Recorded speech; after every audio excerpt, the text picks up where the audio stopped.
name is Myeesha with Plentiful Hair Studio, and Plentiful Hair Studio is a hair loss practice that specializes in hair loss solutions for those suffering from thinning hair and hair loss. I've been doing one-on-one coaching and teaching, and I've been talking to stylists who are interested in doing this service, providing this service. And one of the things that I talked about with one of the stylists recently is my biggest expense. And my biggest expense has been fear. Fear has held me back in so many ways. And I could be honest with you and say that it's not just with non-surgical hair replacement, but I really saw it when I started offering this service. But one of the biggest ways that I let fear interfere with my business is underpricing. When I first got into non-surgical hair replacement, the first time I got the quote back for a client's hair system, I thought, woo, nobody's going to want to pay for this. And I immediately went back and tried to find cheaper systems because I thought it was going to be too much. That was an S show. And the amount of time I spent replacing was outrageous.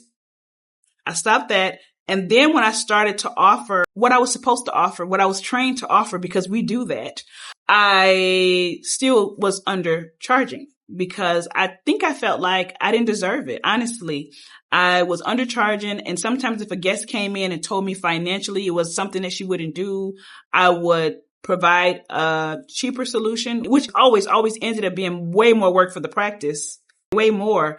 Or I would essentially almost give this client this system. Almost essentially give this client this system. And that has never worked out for me. And it was fear of overcharging.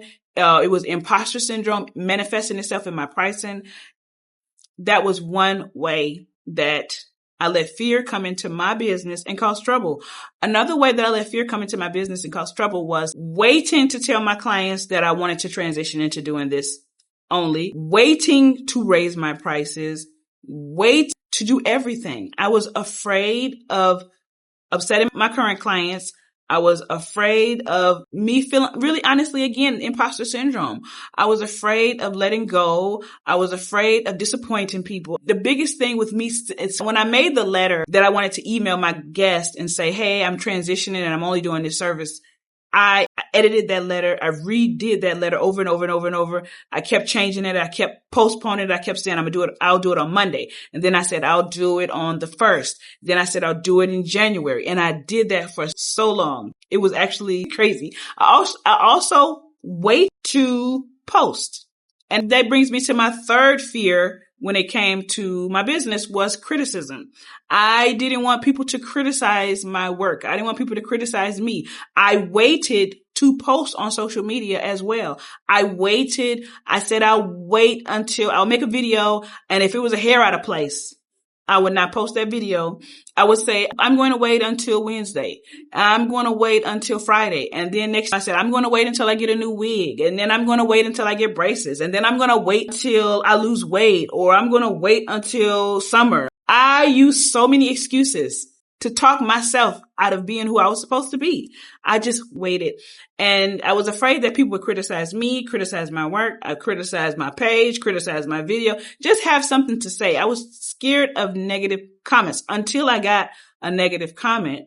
And I laughed. I did all of that fear for being afraid of a negative comment. And that negative comment came and I screenshot and I laughed my A off.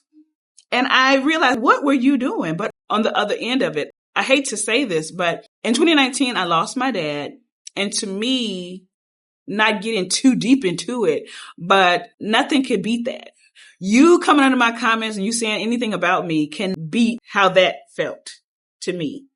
And after that happened, I don't care. And I don't want that to be your reality. I don't want you to wait until something happens like that where you just don't care and you just feel like, oh, well, do it now. You're delaying who you're supposed to be and you're playing small right now, waiting. Another thing that we do, another way that I let fear get in the way is I overeducated myself. I over-certified myself. And I realized that I knew what to do. I got certificates in services that I already had certificates in. And I kept taking classes and I kept spending money on things that I knew how to do already. And I would tell myself, well, this instructor seems like they know a little bit more. I might learn a little more extra tips and tricks from this instructor. This is different. I thought I was going to have FOMO from not taking this class. And that's not just with non-surgical hair placement and trichology. This has been here with hair extensions. I am over certified and I'm sure you are too. What I realized is I was looking for permission.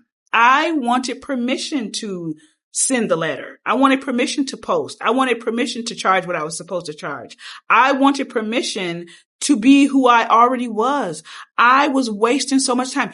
If I can go back in time, I will whoop my own A. I would take me outside and tear me up.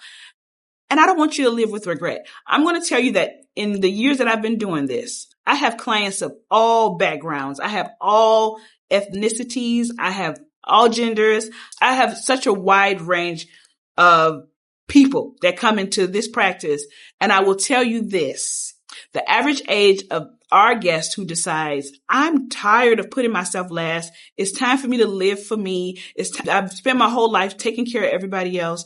I've done XYZ. I don't want to leave this earth and not be who I'm supposed to be. The average age of the guest who makes that decision is 70. No lie. 70. I've said so many times that 70 is the magic number here because that is the age of so many of our guests who have really decided. And in doing that, let me tell you what I see. They come in and they change. I notice at first they're smiling more. They're wearing makeup. They're wearing jewelry. They're traveling.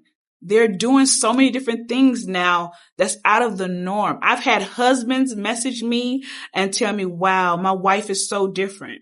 I had a husband wait on his wife to leave the room so he can tell me thank you because she's changed so much.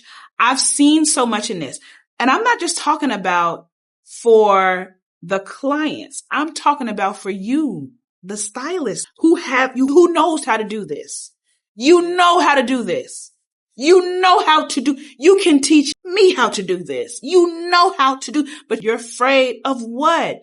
And when you do it, you're going to look at it like, what was I waiting on? Whatever you have to do for your business and do it now. Don't wait. You will not, even if you try and failed, at least you tried. You literally, when they say fail faster, get that out of the way. Get the failure part out of the way. And live the life you're supposed to live. If you try and you fail, so what? But if you do not try, you have already failed.